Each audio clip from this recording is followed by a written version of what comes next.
Hello and welcome to episode 29 of the Mental Health Gaming Podcast. Once again, I'm Bradley and I'm joined by Stu, and I can't think of a pithy opening. So Stu, how are we doing? Not too bad. It's been a challenging week in a few ways, but I'm surviving, so can't complain too much. They are ringing endorsement for the start of the podcast. No, that seems to be the theme for the last few weeks anyway, for life, is we're surviving. That's about how it goes at the moment. But we'll go into all that later on in the episode. But as usual, we will start with the usual stuff, which is, what have you been playing? So I've been playing Eastern Exorcist, which we talked about last week, and it was ironic because I mentioned a couple of things and then they immediately either happened or I twigged to them. So just to explain, so if you remember, I said, going around this fishing village and it's all sorts of watercolours and it's kind of grey and misty, really atmospheric, but I was lamenting the fact that it was just that. Literally the next time I played the game, went on to the next level, and lo and behold, it was a sunset, which I had also said it'd be nice if they had to break things up. And after, yes, I remember that. Yeah. So I'm either prophetic or I'm pathetic, you decide. But so there was that, and then also it sort of snowballed a little bit, and I started working my way through the game much more quickly than I had. I think partly because I actually bothered reading some of the in-game tutorials and going through some of the sort of test fights that you can do. And I learned a couple of moves that I didn't know existed. In my defence, slight defence, they're not very well signposted, so you have to go looking for them. But yeah, no, I'm still a dummy, let's face it. But I started enjoying it a lot more, and I kind of understood the mechanics of the game. And then midway through the week, they did a huge patch as well, a big update for it. So it's in early access, so that's understandable and very sort of refreshing and welcome. And it's balanced it out way better. It's much better balanced game now than it was in terms of difficulty, in terms of instructions and things like that. So started to enjoy it a lot more and ended up completing it. And yeah, it's good. It's one to look out for. Obviously, with it not being the finished package, your mileage may vary on what you get out of it. But if you like that kind of thing and you've had a history of liking stuff like, Shinobi and Ninja Spirit and later stuff like Sekiro and things like that, pick it up because you'll probably get a lot out of it. And also, if you like Soulsborne games, you'll definitely like it.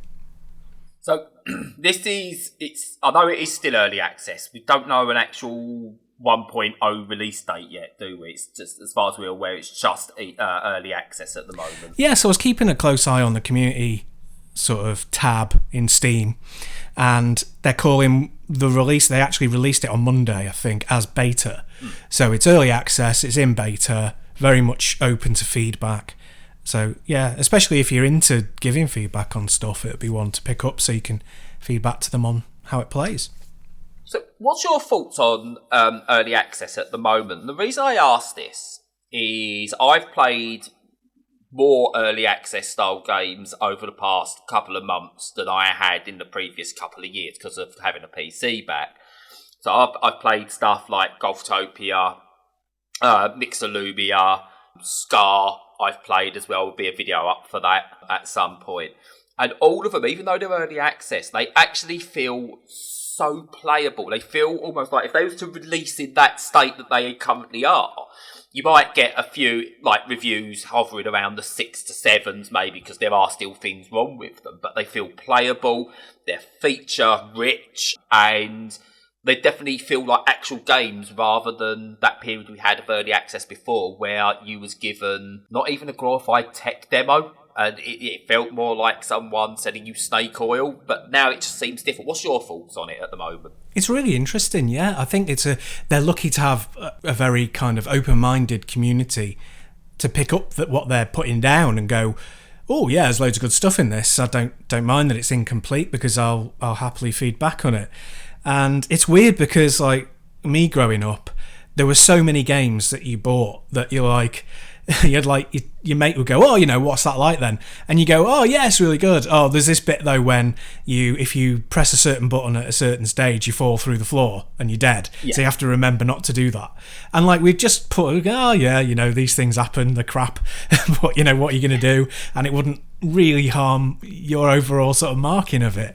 But nowadays, the fact that you've got a chance to fix that stuff just by feeding back, I think is really good. And it probably wouldn't fly, obviously, with your AAA game developers, but it's good for the smaller stuff. But yeah, I mean, I think where it's funny, there's like an uncanny valley. So there's like, I hate to categorize them like this, but if you think of indies as C-list games, which of course they're not, but it's just for sense of argument. Just for the purposes of this. Yeah. If you think they're kind of like at the high of the valley, in that people will give them lots of time, and AAAs, people give those lots of leeway for how they're presented. But I feel that like A or B games are the ones that seem to get the biggest criticism for being released in an incomplete state. So it's not a perfect community on that sort of feedback, but then where does it end? How long do you give a game before you consider it to be finished? So exactly. Yeah. If you look at something like Destiny, for example, Destiny 2, Rainbow Six Siege, there's a couple of others that have come out recently. I suppose you look at Fallout 76, for example, where No Man's Sky, I could probably continue naming them as they come to me, but came out, and they clearly weren't the full experience. But I think because they were big AAA titles, or had maybe not No Man's Sky because that was indie, but they had so much expectation put on them, they had to get them out, and they was never going to get them out in that time frame as the feature complete games that they were. Now, we can take out the politics of it all with Sean Murray and his overzealous Peter Molyneux-esque selling of the game for No Man's Sky, but that's now one of the most impressive games I think you've got on the market, especially for what is still essentially an indie title. And I believe Assassin's Creed Broken One, I can't remember which one it was now because I don't really follow them too much, but that ended up being patched to become a fairly decent game in terms of how it runs. So it is there. But yeah, I suppose it does go, where do you draw that line and what is acceptable? Eastern Exorcist, it is still early access, it's not out, but if it came out now and you had to review it, how much are you picking it apart going, this is broken, this is broken, this is broken, they shouldn't have released it in this state? Or could it be released now and get like a semi-decent review out of it? Well, it's pretty much exactly as you said with your impressions of recent ones you've played, in that, yeah, it feels like an almost feature-complete game.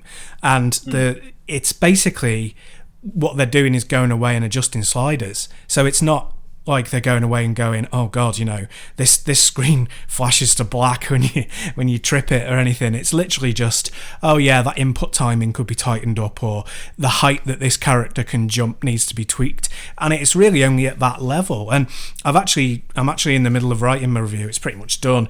I've basically been very, very complimentary and said, it's pretty much there. It needs a few knobs tweaked, if you'll forgive the innuendo, but other than that, it's getting there.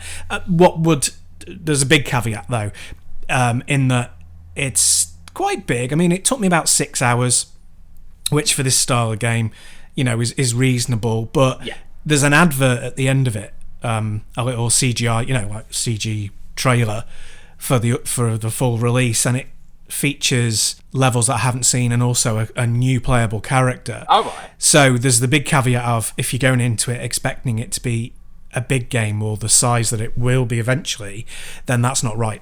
It's not finished in that sense. They're still making levels for it. So I always find that weird that it's possible. I suppose there's the crux of some early access games, that you can technically finish the game before it's released. And then what desire have you got to actually go back and replay the entire thing again for a few additional levels or a new character? Yeah. So, yeah, there is that weirdness to it. Is it actually worthwhile going back? But no, I mean, from what I've seen of it, I've not given it a go yet. It looks a very interesting game. It is such a strange thing to think I could just put this down and then not touch it again for a year, and when I come back to it, it'd be a completely polished and larger experience. But how many people are going to bother with that? But then again, it's that thing of price. If you spend Marvel's Avengers money on it, you're probably going to either play it to death and then get sick, or you're going to put it down and never play it again. Whereas with this, with it being like, whatever it is, $9.99, you might well just dip into it every now and again with low expectations. So it's a funny way to run a business, but it seems to work. Did you use Marvel's Avengers on purpose there, because you're never going to get the full experience on that if you get it on certain consoles, but still have to pay the full price for it? Well, exactly. I mean, that's its own little crapshoot, isn't it? That I can't wait to discuss that one fully. I'm not gonna. It's one of those where I'm not gonna buy it because it just looks like quite a cheap, nasty looking game. In all fairness, if that had been produced from a B tier developer, you'd have gone, it's alright, I suppose. But no, I don't think so. Unless it's free to play, I'm never touching that one. And it looks like a free to play game. Yeah, you're paying a full price for it, and they're monetising the crap out of that one. They really are.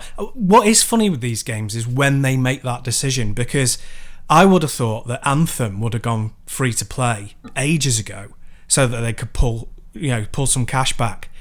But you still have to buy it, and even though it's dirt cheap, that initial barrier of entry of actually laying down the cash seems to me like to be putting would potentially put loads of people off. What do you think? Yeah, no, you've got, again, it's spot on. Actually, I think it's a very, very interesting, longer discussion. But the perfect example of this, of getting all your timings completely wrong, and then getting the message across wrong, and destroying your game, is Battleborn.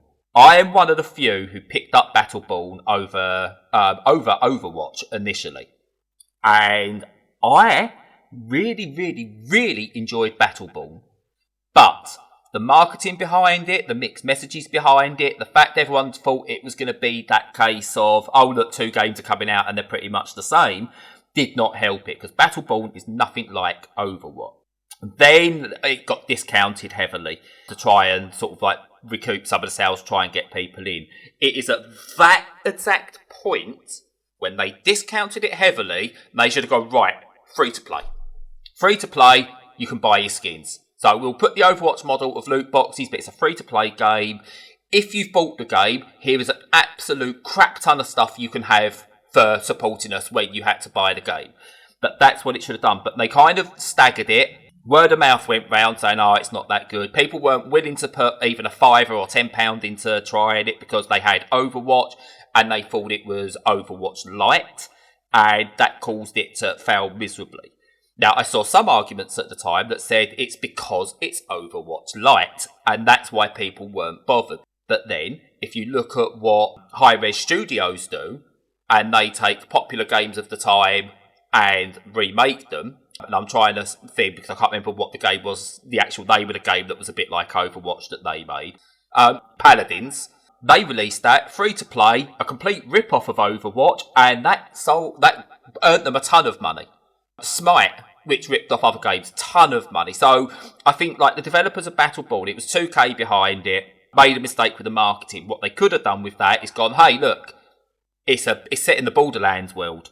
Let's use, let's try and use some of the Borderlands license we've got access to. And they didn't, and that comes from that. I feel Anthem's done the same. That should have gone free to play very early. And we'll see that with Marvel. I think Marvel's Avengers, it looks like a free-to-play game. That's the message that's coming across. They either embrace that now, or it's going to be a flop. Yeah, completely agree. And it does feel a bit bloody-minded sometimes when companies refuse to go free-to-play and just rely on their microtransactions, which is funny because they're quite happy when they're paying, like making people pay full price and then reaming them for all the IAPs whilst those people are playing, but they won't accept when they've made a mistake and then drop down to being a free-to-play platform and just make money from microtransactions. So No, that's human trait. I think humans as a whole they don't want to admit mistakes. Yeah. They do not want to admit they're wrong. And I think that's where that comes from. Because not having to admit your mistakes is what gets you higher and higher and higher. Because you step on people, you stretch the truth. I'm not going to say outright lying, because not everyone's Randy Pitchford. Sue me. Please don't sue me. I've got no money. No, that's how you get to the top. So when you get to the top, it's very hard to then admit mistakes. And I think that's where it comes from. You double down. And it is a shame. And Bethesda are doing it with Fallout 76. They're doing, I think their free-to-play weekends have done gangbusters. Have done really well because people have wanted to step in and try. Just go free-to-play. It's a lot of MMOs are free up to a certain level, and that's enough for a lot of people, and those who really like it will spend. If you're going to go that free-to-play model, go for it. Don't try and pretend you're something you're not. I'd be happy to play that Marvel game as a free-to-play game, dip my toe in, and if it hooks me, so be it. And my expectations are lower because it was free, by the way. Precisely, yeah. If you have a game that you have to pay to play, you have to buy, then if people don't buy it, then you're getting zero. Whereas if you make it free to play, if some people play it and they pay for their loot crates, then you're making some money. So, yeah. So I used to work. This is a weird conversation we're going about. But I used to work in an off license in my late teens and into my early 20s. And my boss there, we used to absolutely trounce the local Tesco in terms of business when it came to Christmas and New Year and all the big events and stuff like that. And we made very little profit on multi-packs of beer and lager and like that. And I asked him I said, why aren't we charging more? Why are we making such small profits on these items? And like Tesco's are this price and Sainsbury's are this price. This offie down the road is that price. He turned round to me and goes, right, to put it down in the smallest way possible, if I charge £10 for a can of lager, that can of lager might not sell. Or it might sell in 3 months at £10. I've made £10 in 3 months on that one can of lager, but I've made £8 profit. If I decide to sell a can of lager for £3, because they cost £2 each, and I sell a ton of them because they're a lot cheaper, yes, I've had to sell more, but I've made more profit in a shorter space of time and much more profit in the same amount of time. It's always better to take in smaller margins and earn more than try and earn as much as you can in one fell swoop, because people will go back time and time and time again if they feel they are getting value for their money. Once they don't get value for their money, you might get one sale from them and that's it. And that has stuck with me for a long time. And I'm paraphrasing a bit, but he put it in the most simplest terms. And that's how I look at it with games. If you have a Madden or a baseball game in the UK, there's no point selling like MLB The Show for £60 over here because there's not enough baseball fans.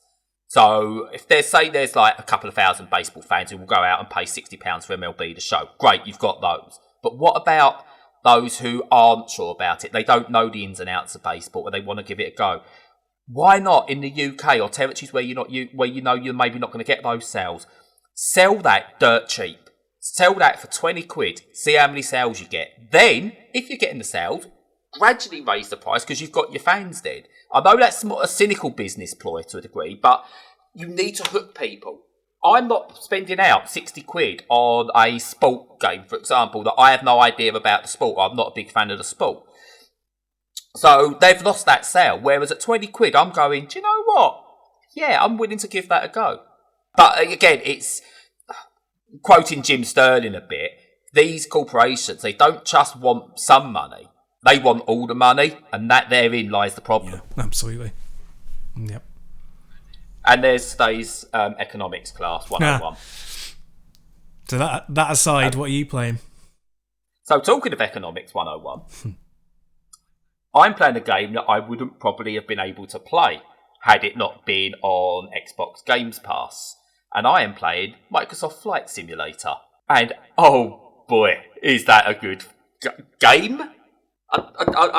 There's a question mark with that game because it's simulator games when they're done like this are not games as such, but obviously they're not. It's really weird because from what I understand from pilots, they are super close to the real thing once you turn off all the aids and all the gamification bits. It might as well be a trading simulator. But yeah, I've been playing it on and off for a couple of days now. I'm trying to go through some of the lessons. Got too big for my boots. I thought, do you know what? I'm going to fly from Stansted to Southend. And I crashed in Southend. Yeah, no, really, really enjoyable. There's so many buttons you need to learn. You need like a manual with you at all times. And this is where having a dual screen setup works, because I can have the plane on one screen and the cockpit on one screen. Just to the side, I can have notes and button prompts and stuff like that, so I know what I'm pressing and when. But it's exhilarating. I don't think you can explain Flight Simulator or any simulator game and make it sound exciting, because if you go on a long-haul flight, you will spend most of your time just sat there. Maybe making minor adjustments, but you give it over to your autopilot, because no real-world pilot, they feel free to correct me here, but no real-world pilot is flying UK to America and they're holding their yoke and everything throughout the entire flight. They're handing that over to autopilot these days, and they're sitting back and relaxing, just making sure they're aware if they ever need to take over. So there's that to it, and it makes it a really good chill-out game. Podcast on, you want to pick your favourite podcast, namely the Mental Health Gaming Podcast. Take off, get through the initial bits and relax. That's good. But I'm going through the lessons. Taking off is actually relatively simple, actually. It's not as scary as I thought it'd be, taking off. That's really, really simple. And then getting into your flight pattern, a bit more difficult, but you get there. But landing. I was doing my landing lessons, and honestly, as you get into your final approach, and you can see that runway, you're going down, I don't think I breathed. I've got my hand on my stick and my throttle, and I'm aiming. I've got to keep my nose in line with that runway I'm coming in. Am I coming in too steep? Am I coming in too fast? I'm drifting over. And as you start going down, you've then got to point your nose back up to make sure you land, because you can't land nose first. You've got to kind of bring your nose up, and as you're landing, you're still coming in, making sure your speed's correct, you get in the aim, and then even though it's not physical and there's no like false feedback on the controls, as it lands, you feel yourself landing, you feel the jolt still. I don't know if it's just your brain telling you that there's going to be a jolt, but you see it, you land, you feel that jolt, and then you know you've not quite stuck it yet, you've still got more to do, and you get your front wheel down, you sort of come back on the throttle more, you hit the brake, and that moment it comes to that standstill, you go, ooh. And then you realise you've got to taxi off the runway because you get told to, because there's other planes coming in. So you then, oh crap, up goes the throttle, and then twist it and taxi off to safety. But that moment, that coming into land, and knowing that it's been done and sort of like rendered properly, everything around you just looks amazing. And you just do it, it just feels so good. And I'm shaking, at one point I'm shaking because I'm holding the stick so hard, and I'm shaking because I'm nervous. The plane, you can see the plane sort of juddering. You go, I've got to calm this down. And as you try to calm down, you're shaking more. And it's just like, if you watch a video of it, it doesn't look exhilarating. But bugger me if it is not one of the most exhilarating things I've ever felt. Yeah, it's one of those that I kind of want to play, and I kind of can't be arsed. Do you know what I mean? It's like, I'm not big into Sims that much, but I do appreciate them. And the fact that this is like one of the best looking realistic games, if not the best looking realistic game of all time, you know, as a gamer, you're like, oh, I want to see those graphics kind of thing. But I'm not sure whether I'd get a lot out of it. And I would be, like you said though, the temptation is very high because it's effectively free. So the only holdback for me at the moment is drive space, because it's mostly streaming, isn't it? It streams a lot of the data in. So you're really kind of going to benefit from having it on an SSD rather than a hard drive, and I just haven't got that kind of space. So I'm kind of like, do I delete a load of stuff and get this? Is it worth it? And then, you know, spend a day downloading it and then stick it on for half an hour, and I'm like, yeah, no, I'm done. So yeah, I've enjoyed the videos so far, but I've not quite made the leap to have a go at it myself. No. So this is another interesting thing when it comes to the cost of gaming, because it's not always the financial cost, like the initial outlay. Now, don't get me wrong, I'm lucky that I've got a PC that can play this, otherwise I wouldn't be able to play this game. But surprisingly, even down on medium settings, it looks so good. I could run it high end, but I'll go down to medium, so I'm not overstressing the system or anything like that. And yeah, medium just looks outstanding. But you're right, you've now got to consider, right, what do I actually want to get rid of on the SSD, the main SSD, because you do need it on an SSD, I think. And is it worth getting rid of for a game you might play once or twice and then put to the side? How much effort do you want to put into learning this game? Because unlike a lot of games, you can't just pick up Microsoft Flight Simulator and away you go. There are like levels where you can make it not arcadey, but it does so much of the heavy lifting for you. You can just do hey, look, I'm steering an aeroplane. But you've still got to learn a lot of buttons. So there's that cost to it as well. And then beyond that, I don't think you get the experience playing with a controller. I don't think you get that same experience playing mouse and keyboard. You need a flight stick. And you can get them fairly cheap, but then you go, right, do I want to invest in that as well? Now, if I had to go out and pay the $69.99, I think the base version is, I might be wrong, for it, I'm not happening, or I'm getting that and I'm not going to get the full experience because I'm not then going to be able to go and afford to buy the flight stick or anything. So I've got the game, and then that's possibly 60-70 quid down the drain for me after a couple of hours, but free on Game Pass. And I'm lucky that I haven't filled up my main hard drive yet, because I've got a 1TB M2 thingy in there. So I still had like 500 gigs of space. So bank, that can go on there, because all my other games run off the internal hard drive.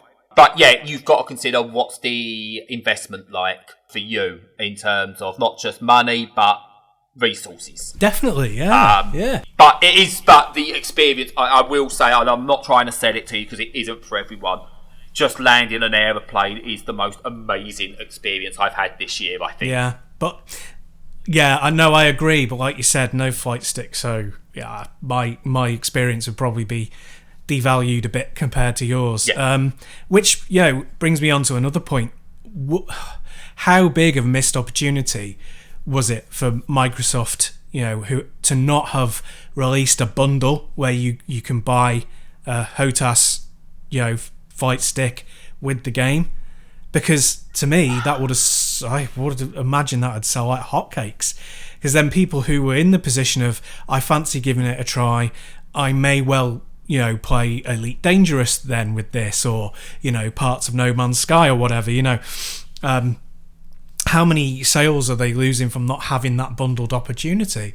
And even if the game isn't available for, say the person only has the the Xbox, then chuck a code in there that they can redeem later on, like I got with my Cyberpunk console.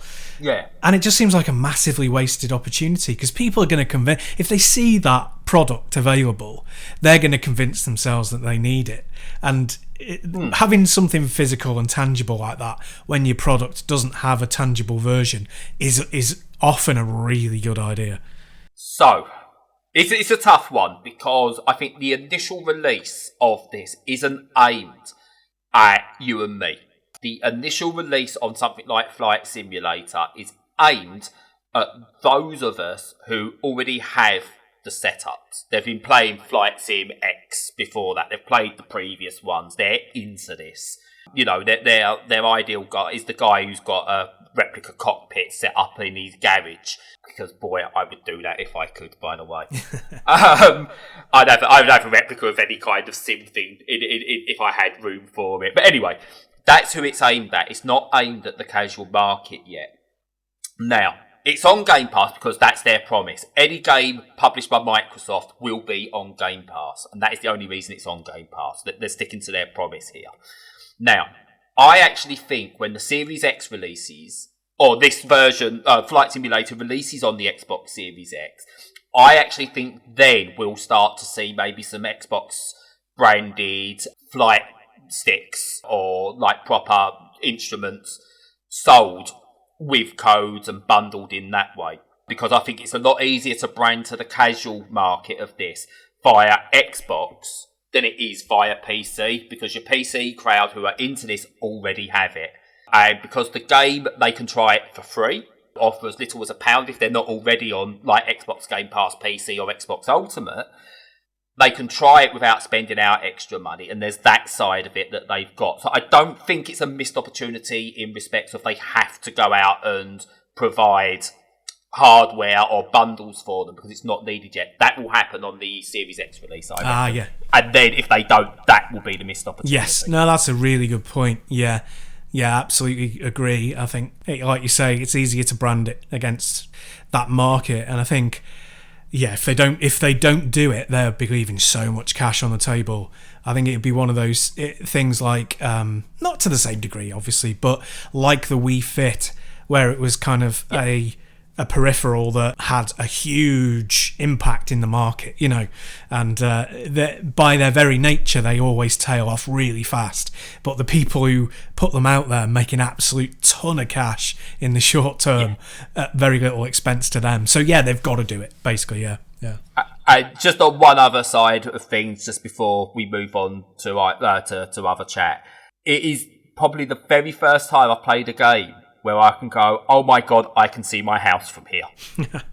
because it's using real world data. You fly over your street, you can see your flat or your house or wherever you are. That's weird. Blows your mind. It really does, because it's never happened before. You've never been able to do that in a game. You've had maybe representations of your area, but never like down to, look, I can see my street. That is wow. But yeah, I'll be playing plenty of this. I'll be streaming a bit of this, and as long as the video capture along with the game running doesn't blow things up. But yeah, no, it's absolutely brilliant. Yeah, I know I'm running the topic into the ground now, but I think if you have got that setup with the joystick, then the chances of you picking it up and continuing with it are an order of several 1,000% higher that you'll continue with that game than if you pick it up with a pad. Yeah. Yes. And also, in the meantime, I did have a brief 5-minute spell because my trial ran out of a flight stick, PSVR hooked up to the PC, and Elite Dangerous. Oh my Jesus. Oh my sweet Jesus. That's just... I actually went to space. Yeah, do you know, I haven't picked that up because I don't have a stick. Do you know what I mean? Yeah, I think you're just convincing me now that that's what I need to buy next. But yeah, oh my, yeah. So you need to buy a stick. I need to buy a mod for a program on Steam to be able to run things properly. But yeah, I can't wait. And again, Flight Simulator, whether it's done officially or modders get hold of it. And I think Microsoft are expecting modders, because they've just opened up the PC build of the Xbox app to allow mods. So that's timing. They've just opened it up on the day they release Flight Simulator. That will have VR either officially or unofficially at some point, and then there's no point doing anything else. I'll just stay in an aeroplane for the rest of my life in VR. Well, that's the absolute tipping point for me as well. When this becomes available in VR, then I think I'll have to get a stick. Buy the full. Yeah. You're going to buy yourself a £1,000 flight deck to have in front of you as well. Even though you can't see it because you're in VR, you're going to have all the buttons and everything. Oh yeah, I'll have to buy a shed, put the shed up in the back garden, run cables to it, and then build a little geeky astronaut cabin. Stu, would you like a cup of tea? Leave me alone, I'm landing! Yeah, that's going to have to happen. So, I know we're running major long on this, but I did want to ask, so how is it working out using the PSVR with the PC? Because I don't think we've talked about it on the podcast, and I think some people might be interested in that as well. Yeah, so it works. That I will say. I used Trius VR to start with, and that was buggy, but it is just like a small group trying to make it work, so that's fair enough. It was buggy, but it worked. But I put it on, and I had to face a 90-degree angle to my actual screen to actually see the front of where it wanted me to look at. And it did. And trying it with Project Cars 2 run like about 2 frames a second. So I was like, oh, right, this isn't working. I've just wasted money on a second processor unit and this isn't going to work. Done a bit more research, seen a thing called IVR, something like that, that's on Steam. Tried that out, the demo version of it. Didn't work, so I had to delete a few bits from before, so like got rid of all the Trius VR stuff, reinstalled it all from scratch, and yeah, it worked wonderfully well. I got to have a go of Project Cars 2, and then I tried some Elite Dangerous, and say it only gives you 10 minutes of being able to use it on the demo mode in the best configuration in the hardware settings side of it, rather than the virtualization side of it. And the virtualization is where it needs more resources, so things run badly. But in that 10 minutes, I was convinced. It was absolutely outstanding. So I'm going to get that next month, possibly. But I'm all prepared and I'm good to go. But it is, I'm totally sold on VR in the last week. Well, I'm really impressed that they've managed. There's actually an initiative to have that capability to use the PSVR on a PC, because looks at watch 5 minutes, the price of a original PSVR is going to be ridiculously low, and it'll break that barrier down for people of cost to a certain degree. So that's really cool. Yeah, no, I'm impressed by the fact that it actually works. The one caveat I think there is to that is I believe PSVR V1 runs like absolute crap on PC. They've put all the guys who have made all like the hacks and that work have focused entirely on PSVR V2. Right. And that's where it's better. So if you've got a V1 and you try it, it will work, apparently, but they don't have official support, and it's buggy in a lot of places. Now, it depends what you want. I'm not going for full room VR stuff. So, apparently, and this is really weird, you can buy the original PS3 iToys and use those as sensors in different areas of your room to get full room PSVR. Yeah. Which is just, that blows my mind. And they're about £3 in CEX. And I'm half tempted to try it, but not yet. So you can do that. But yeah, I just want it for the, oh my God, I'm sat in a cockpit and I'm looking around and, oh wow, this is just, that's what I want from it. That's the ideal for me. But yeah, you can do full room VR.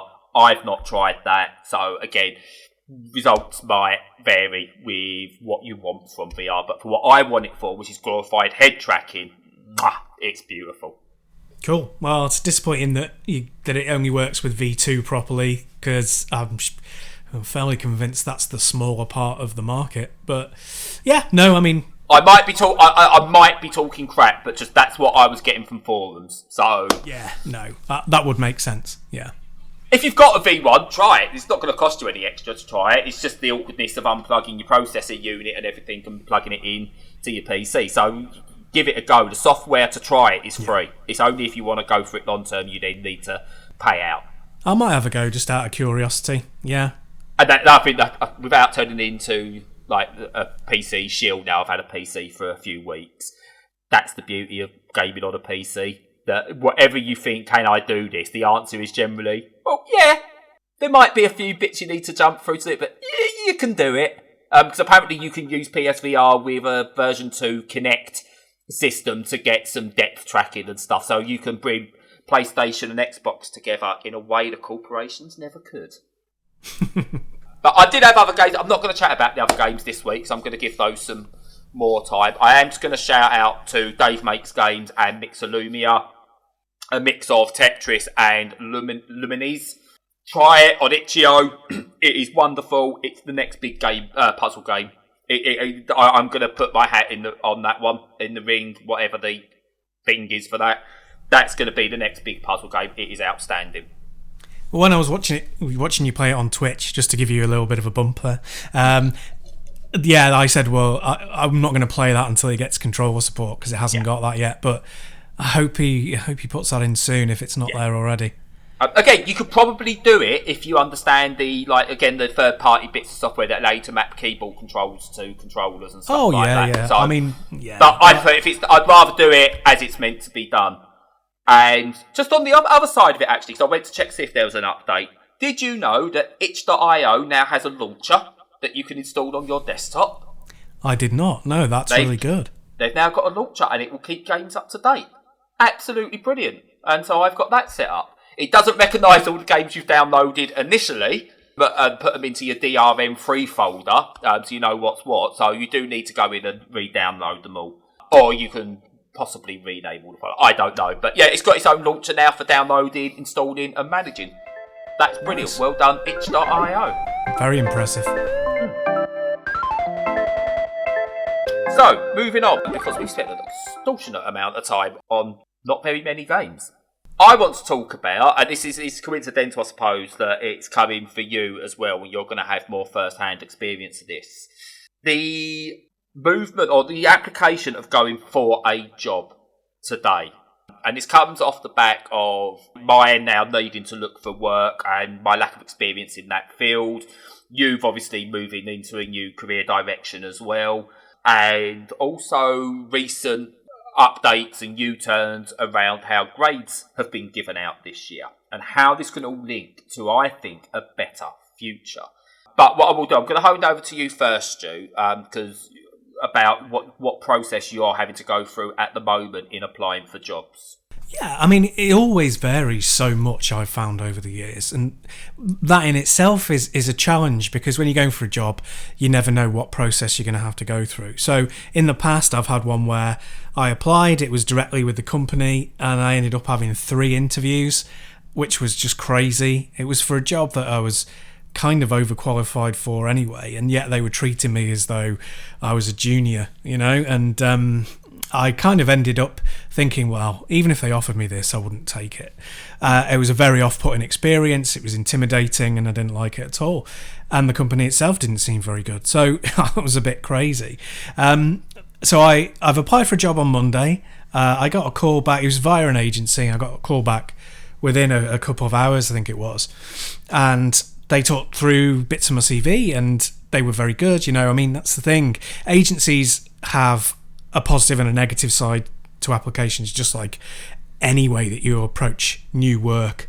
And the positive is often that they are very eager to get you on board and get your name to the employer as fast as possible, so that they seem efficient and seem like they vetted you properly. Mm-hmm. So all of that's been really good so far.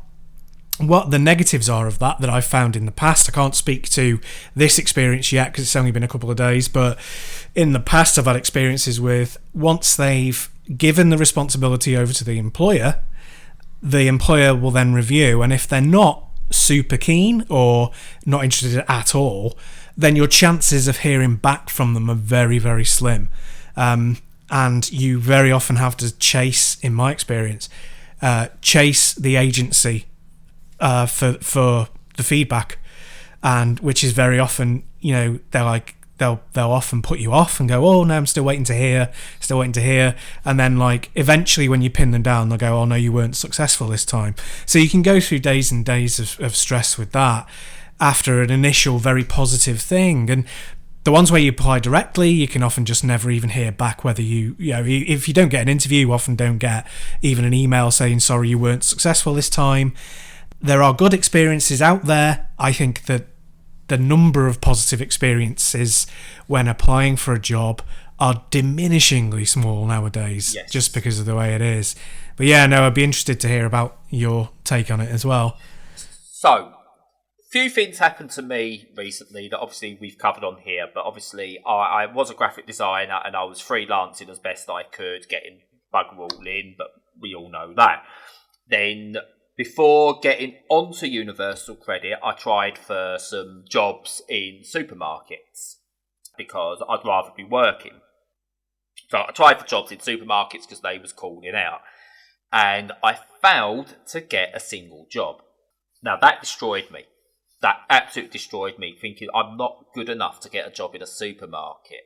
Now, rightly or wrongly, and please, you can call me every name under the sun for this, but when I look at some people who work in supermarkets and they've got a job and I couldn't get one in there, I was like, what the hell is going on? What is wrong with me?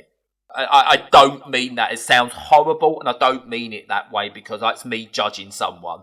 But that went through my mind, just to be totally open and honest about it. Now, my problem is I applied for a job, and I'll use my little one as an experience. I applied for the job, done the online stuff they ask you to do, sent them my CV, which is being graphic design orientated for years, but also chucked in the stuff I'd done at retail, which is going back well over a decade. Put that in there, wrote a covering letter, and I was honest in my covering letter. I've come from graphic design, as you can see from my background. Because of the COVID-19 outbreak, my work has completely disappeared, and I want to work. I would love to work for Lidl because I've worked in retail before. I was a manager at certain places. I've worked with teams before. I've actually worked in a supermarket before. And the environment of Lidl seems really good, and I would love to work there. My feedback came, I passed the test for how you deal with people. They give you like this fake text message thing that you're meant to do with multiple choice answers, which is really bizarre because there's some questions they ask you that have nuanced the questions but gave you very black and white answers you can give them. So I was like, well, both are right, but there's obviously a right answer here. So there was that side of it. But they came back and said, no, you passed the test, but your experience isn't what we're looking for. So what hope have I got? What do I do? Do I go take all that out and say I've not worked for 15, 20 years? Or I've only worked in retail and then I've disappeared off the face of the earth? What do I do? Someone looked at my covering letter and said, your covering letter is to, I need this job. It's not selling yourself enough. But I was like, but how do you sell yourself in a covering letter for a job in a supermarket that doesn't come across as a bit bullshitty? Especially when they look at it and go, well, this guy's a graphic designer. Does he, he's really selling about how much he wants to work putting fruit and veg out. So, I went in, I was honest. And then a few weeks later, I saw someone put about covering letters on Twitter. They're a manager of somewhere. And they said, your covering letter needs, if you're not going to impress me in your covering letter, I'm not even going to give you a second look. And that really, really annoyed me. Because I don't like myself. If I don't like myself, how am I meant to convince you to like me in a letter? How am I to do that? So I'm already going to fail at that stage. And I've convinced myself my covering letter is never going to be good enough. I'm going to fail at that stage. I've convinced myself because I've been a graphic designer, and in my mind a failed graphic designer for the best part of 15, 20 years, my CV's not good enough. So I'm not going to get that job. So I'm a big believer that based on what's happened with education, the giving students grades based on teacher assessment is a great thing. And I want to see that moving forward, by the way. And we'll discuss that maybe in depth another time as the benefits of doing that. But I also think we need to change how people apply for jobs. I think every single job, the initial application process should be done blindly.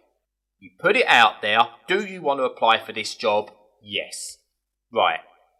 Bang. You've applied for this job.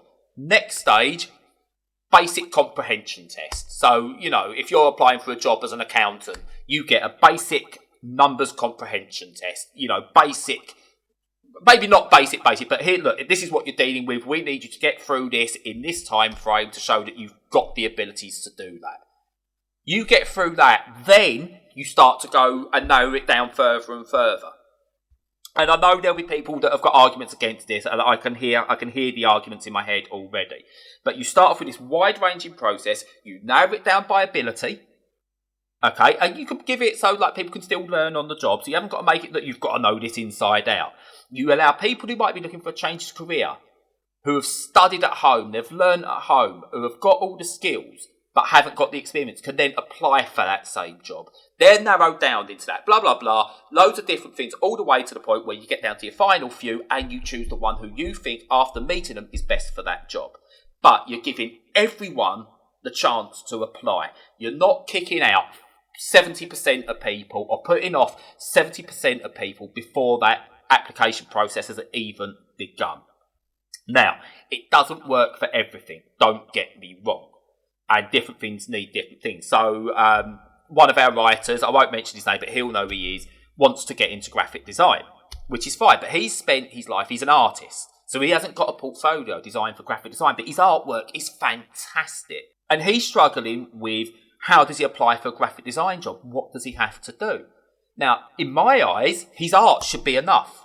His art, someone should look at his artwork and go, okay, yeah. Okay, so look, here's an example. This is a brief. Do that brief. This is our entry brief. Let's see what you come out with. And then judge him on that. But at the moment, he would get just put into the no pole because he hasn't got the experience as a graphic designer. He's only an artist in their eyes. And that is wrong. And I've looked at many jobs where I've got the ability to do this. I haven't got the qualifications because I'm self-taught, or I've heard this through little bits of experience. And I've always been with graphic design a bit of a jack of all trades. I've got more than competent. I've got good at everything I've done. And I get to that point where I'm good, but I've never become an expert in any one thing. And I've always positioned myself that if I worked within a graphic design company or a larger company, I could be that guy that's a proper go-between all the experts. So you've got me here. I'm a utility man. Someone needs help with a bit of HTML. I can do that. Someone's got a logo they've got to finish for this, or a layout they've got to finish for this particular article. I can go and do that. I know little bits of programming, so someone can go like, look, I've got this, I've got to fit this in here. Can you do that? Yes, I can do that. Could I build it myself? No. But I'm in a position where I could have done loads of different things and find a role that would work. But I don't know how to sell that. You can't put in a covering letter. Yeah, I'm pretty decent at a lot of stuff, but not great at any of it. That's not going to sell it to anyone, and I don't know how to sell that. And that's me out of the running immediately. Because there are people who are better at any individual things than I am. Now, moving into, I want to go into mental health. That's then where it becomes difficult, because how do you judge, how do you do that process? Now, there will be ways, and I'm not saying it's a one-way suits all, but that's what we've got at the moment. As it stands at the moment, we consider that unless you can show your qualifications or write a decent cover letter, you're out before you've even begun. And that's the way it works for pretty much everything. Graphic design, you haven't got the right portfolio. I looked at a job at working with addicts. I'm not an addict, so I haven't got that experience. I've never worked with addicts before, so I haven't got that experience, so I'm not qualified to apply for that job. And that then becomes the issue. So we still have this way of, we've got a catch-all situation that doesn't benefit anyone. Whereas I think we can move forward into, right, let's actually refocus how we get that onboarding, that initial onboarding, and make that nuance the further we go down that line and work it that way. That's what I would like to see as a change, and it gives more people the opportunity to actually go for jobs. Yeah, I mean, some really good points. I mean, obviously, I don't necessarily agree. I'd have to think about some of them. That's fine. I know I'm not. This is not me going, this is the way it should be, or I'm right. Of course, this is just like my initial thoughts on things, and I know that it's, there's a lot of things that would, even if someone went, oh, that's a good idea, there's a lot of things that go, well, that wouldn't work like that. So, but I'm aware of that. I think that employers may abuse covering letters simply because I don't think because it's informal. In a formal setting, I don't think there's any standard for how they're evaluated. So it's almost like when you're sitting there doing one, it's like writing a love letter to a person that you've never met. So you could be going, oh, I love your brown eyes, and he's got blue eyes. Yeah. So yeah, it's really, really difficult, and I actually feel I'm pretty good at them, but even then, how is it going to be received? Like, I applied for a job a few weeks ago, which was in the mental health sphere, and on paper I thought, well, I'm close enough for my CV's miles away, because I just don't have that experience in the mental health field on a professional level. But in my covering letter, I emphasised how much management experience I have and how much voluntary mental health work I have done in the past, and how I could basically, if you put me in that role, anything that you need me to have that's specific to that role, I'm intelligent enough to pick it up in a week. So my feeling is, if you've got a cover letter that's honest and says, I've got all of these skills, they've not been applied in your area, but I could, if I've picked these up, let's face it, I'm going to pick up those. Yeah. Then that should be accepted. That should be enough to get you in the door for an interview. But that wasn't even enough to get me in the door. No, but does your fear not come from that? The way you've just said that, I've picked these skills up, so if I can pick it up doing this, then I'll be able to do it in this role.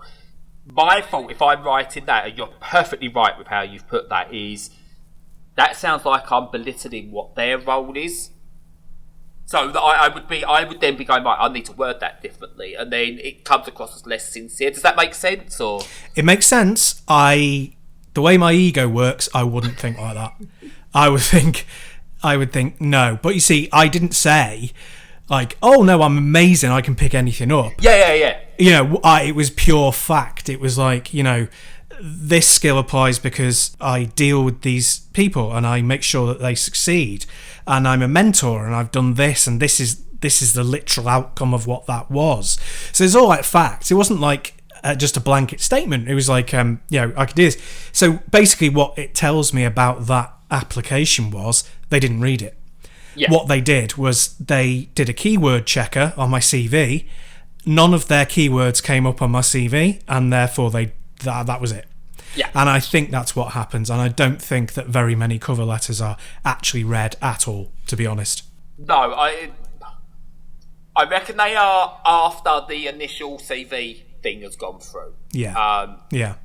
But yeah, it is tough. It really is tough. And I've been lucky whereby this is now probably the first time where I'm looking at jobs in a completely different field and trying to find something. And it's hopefully just the initial scare of trying to do that.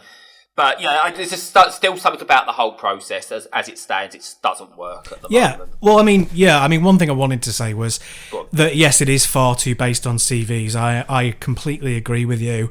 I think that from what I understand of how the process works, for most companies, they would be willing to have somebody who's mediocre to above average and spend very little money in their company on recruitment than they would to spend the money on recruitment and have higher quality candidates. Yeah. Because I just believe that they think in such momentary terms that it's like, well, how much per year are we spending on having great recruitment resources, training, and internal trainers and recruiters versus how quickly we could get people in the door and get them working. And I'm positive that applies to your application to Lidl. Yeah. They'll have just gone, well, if we've put this thing in the paper, if we get 50 applicants through the door today, which they easily could, we can just hire from that pool of applicants and we're up and running. You know. Yeah. And that will be all that they see is the bottom line of we spent no time and no money on that recruitment and we filled the role, and head office will just give them a little round of applause for doing it. And that's how I think it probably works in a lot of places. Oh yeah, when I went for Tesco's, I mean, when I went there, they was pretty open. I went, obviously seen in the papers and in the news that, you know, you're opening your doors, you need people to apply and come in. And this was like day after. It had gone out, or 2 days after, actually. And they went, oh no, yeah, but we've had hundreds of applications and we filled the roles already. Oh, right, okay. And that was within a day. That was within 24 hours they'd filled it. So you're right now. I think that does it. They've gone, right, we've got X amount of people who have applied. There's our pool. We'll just pick from there. They do, yeah. But at least they was open and honest about it. And they just went, no, we've got hundreds have applied. We've got our workers. Unfortunately, it's not worth you applying. Yeah. I appreciate that. I was happier with that than Lidl, who put me through the process and then destroyed me. Yeah, because, I mean, I think in the past there was the excuse of, well, we'll keep you on file. But there's so many people looking for work that there's no value in a company keeping you on file, really. No. You'll either be so good that you jump to the top and you're hired, or they'll just go through another recruitment cycle further down the line because they know that they'll have a huge pool of applicants. So yeah, I say, don't get me wrong. I mean, without going into Saatchi and Saatchi as individuals, as to what they are, I applied for a job with them straight out of college, just on the off chance. I was like, I came out of college, going, yeah, I'm good at graphic design. I'm going to go to Saatchi and see what I can get. Wow. Do you know what? Of the 30 companies I applied to and got knocked back from at the time, they actually replied to me. Not them personally, but someone within the company replied to me with a personal one and went, right, your stuff's good enough. Right, oh, your stuff's good. It's not good enough for us yet. Keep working at it and reapply. They gave me feedback on a couple of individual bits from my portfolio and that gave me such a huge boost to go, right, I'm just going to look for whatever I can now. If that's a possibility, and young 20-year-old me at the time was like, my God, I could work for Saatchi and Saatchi. But if someone like that company can give a personal response to an application, then it's good enough for everyone else. It really is. It is. It's similar to you. When I was leaving college, well, even before I did, I wrote to Signosis to see if they'd give me a job. Yeah. Again, a little bit of a stretch. And they wrote back. I applied to all sorts of places, and they were I think the one of two who got back to me. And the rest were still on Edge Lane.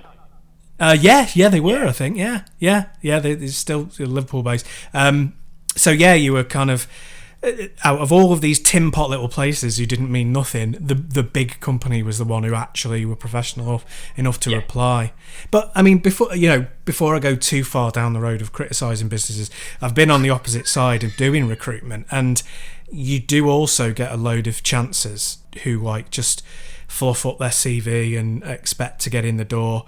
And you schedule them all in, you give them equal time, and you put a lot of effort into reviewing their CVs, and then they come in and they're, obviously nowhere near the level that's needed for the role, and they have nowhere near the experience, either the experience or the training or the education for it.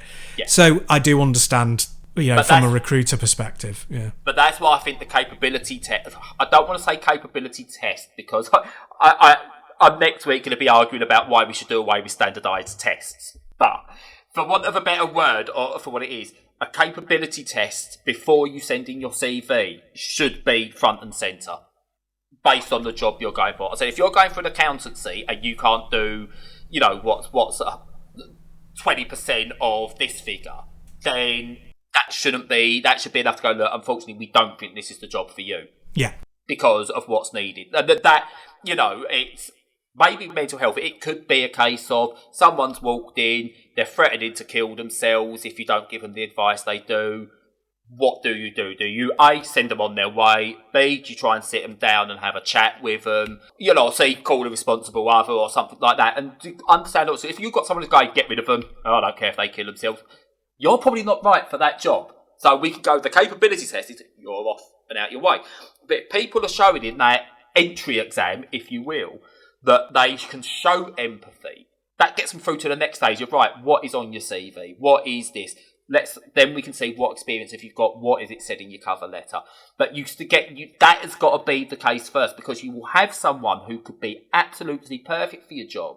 They've spent 3 years teaching themselves at home, but their CV is not going to show that, so they need that in to prove that they can do that job.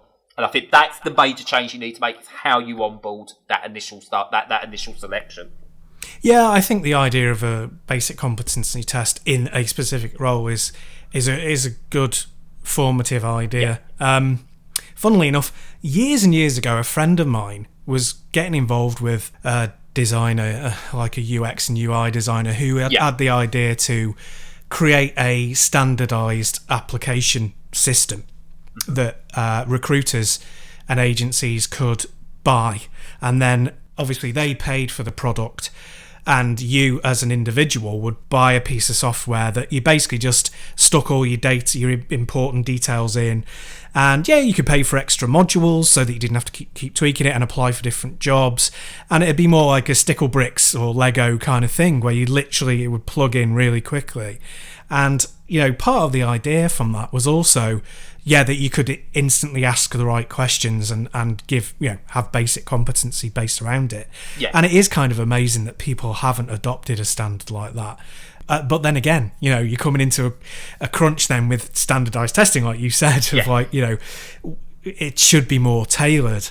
But I think there's a middle ground. Yeah, definitely. So the reason I think maybe to have a test at the start of the process rather than at the end of a process like you get at school or university is that test is not going to throw away years and years of work. If you go and apply for a job and you go into it and you screw up that first test, right, okay, I can go for another one. I can go and do another one. I've screwed up at this first bit. I know what I've done wrong. I'll restudy a bit more on this, or I'll reapply here. That's fine. It's at the start of the process. With a test at the end of a process, whether it's applying for a job, whether it's the end of 5 years at school, 3-4 years at university, or whatever, you go into it, that pressure is on you. If you do not nail this, the last X amount of your life has been a waste. You have blown it. And if that gets inside your head and you suffer, that is, you will blow it, because you've convinced yourself you are going to blow it. So I think having tests, I'm not against tests. I'm against how much they're used at what points they are used. If you go for a job, you get through all the time process, and they go, right, by the way, now we're going to do a competency test. Your brain immediately goes, oh crap, what if I screw this up? The guy's next to me, he's got one there, he's got one over there, what if I screw it? Your brain's doing that, whereas if you're doing it straight from the very start, online, in your face, some people are going to cheat. There's a shock. People are going to cheat with things because people do. But you weed those out down the line then. But most people go, right, I want this, so let's show I can do this. And they will do it properly without that added pressure of, if I screw this up, I've screwed everything up. So that's just my thoughts. But again, it is nuanced. I'm not going like that's the answer. Exams at the start. It is nuanced, and it has to be nuanced. But yeah, that's what I see needs to change. We need to work out when these things happen, how we do the onboarding. Yeah, in my last place, they had done, I think, for the last couple of years, competency. See, I failed a competency test there. Competency-based testing to get you in the door. And I never saw what the questions were, but I think they were all right. But I think the general point from me is that there's too much pressure and responsibility on the individual. Yes. And it's the responsibility of the employer to see their recruits as, we need them. You're going to be the people who are the engine of our business. Not, we're the employer, we're the important ones. You've got to serve us, you're our servants. It should be, God, you're the people who are going to make this company work. So, we bow down to you, that you put the emphasis on those people. And to do that, I think it's basically, you have to invest in it. You have to invest in having staff who are good recruiters, who are good trainers, who are good people, and who actually take the time to be, like you said, before you get to all of that, okay, let's have a look at the nitty gritty, let's have a look at the CV, let's have a look at the cover letter, let's give you a test. Yeah. That you've had a conversation with them, that you're treating them like an individual, that you're noting their responses, that you're taking on board their personalities, or way before what they have on paper. And I'll I know how long we're running now is crazy, but I'll just give a very quick example. So the last to one recruitment that I did was a group of apprentices. Yes. So it was it was going into a day-long session where they were doing team-based activities, and you picked from the recruitment pool, from the talent pool, and all these guys were really, really good. I was pleased to find out that they all ended up with roles, but the guy that I picked, he was 18, and he was studying, and as well as doing this, and his level of skill, and his, not just that, but his ability to take on new information and process it and apply it was just phenomenal. It's like way ahead of mine, like way ahead. And I've got like 30 years on him, but 25 years on him, you know what I mean? Yeah. And I was just like, we've got to have him. But if we'd gone off a CV, he would have been like, worked in a supermarket and then went into education. Yeah. And that would have been it. Yeah. And I would, you'd just be like, oh, okay, well, he's nowhere near mature enough for this role. But he picked up all the stuff that we needed from him in 6 months. And he moved into another role in a different company as not senior, but not a junior role, like a standard role, within about a year and a half. So all of that would have been wasted and lost if it wasn't just spotted in a one-to-one situation. And yeah, no, it's good to know. It shows that if you actually take the time to look at the individual rather than what's written down on something, then you can find someone who's ideal for a role. Next interview I get, just for practice, I might go and just start pretend I'm Tyrone from Snatch. I mean, every time they ask a question, I'll go, of course I can. Just everything. That might get me the job. Just style it out, yeah, totally. Yeah, imagine I'm bugging this up. I'm just going to now style it out, and they find out you've got the job. I'm like, oh, okay, there you go. Oh, like the guy in Trainspotting. I can't remember his name.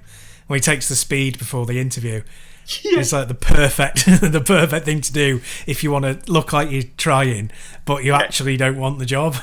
Yeah, I might. Yeah, that's how I'll do it. There's the answer to everything. Take drugs before you interview. I think drugs are the answer to everything. It's definitely starting to feel like the answer to everything. Like this far into 2020, it's like I could just live a blissed out life and just pretend none of this is happening. I've never had any recreational drug, but you're getting like the further 2020 goes, I'm going. Heroin seems like a good idea about now. Is heroin really such a bad thing? Yeah. I've always said when I'm on my deathbed, if I know sort of like, look, you've got about a week to live, at that point I'm going, just bring it all. Yeah. Make it snow, inject it into my veins and let me smoke it. If I've got a week left and I'm going down, screw it. I'm having all the vices. Definitely. And on that note, because we've been running for over an hour now, so good luck with the editing, Stu. Oh yeah, it'll be fun. So either you're going to see editing genius, and this little bit at the end is going to seem like really weird. It's only a 20-minute show. I don't know what's going on. But thank you for listening. As usual, Discord, Twitter, Twitch. We're doing more on Twitch now, so you can watch there. YouTube, like and subscribe. Please get those numbers up for us. Because apparently that's what you're meant to do. The algorithm says you're meant to beg, so I am begging you. Like and subscribe to us on YouTube. That would be brilliant. But yeah, if you need to chat, we're on Discord. And yeah, I've been Brad. I've been joined by Stu. Unfortunately, Stu, you don't have the job. Goodbye.